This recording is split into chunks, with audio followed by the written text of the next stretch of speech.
Dans son état d'innocence, l'homme vivait dans une heureuse communion avec celui dans lequel sont cachés tous les trésors de la sagesse et de la science. Colossiens 2:3. Mais après son péché, ne trouvant plus son plaisir dans la sainteté, il voulut se cacher loin de la présence de Dieu. Telle est encore la condition du cœur irrégénéré. Il ne bat pas à l'unisson avec le cœur de Dieu. Il ne trouve par conséquent aucune jouissance dans sa communion. Le pécheur ne connaîtrait pas le bonheur en la présence de Dieu. La société des êtres saints lui serait intolérable. S'il lui était permis de franchir le seuil du ciel, il y serait malheureux.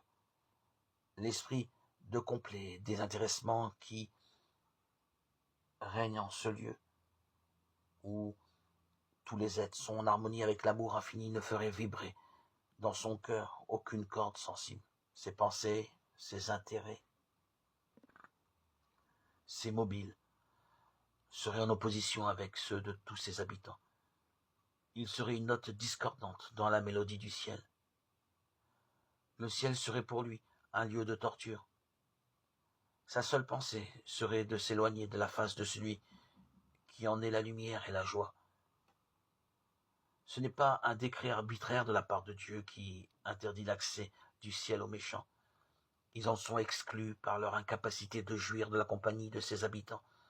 La gloire de Dieu serait pour eux un feu dévorant. Ils accueilleraient avec joie la destruction pour échapper à la présence de celui qui est mort pour les racheter.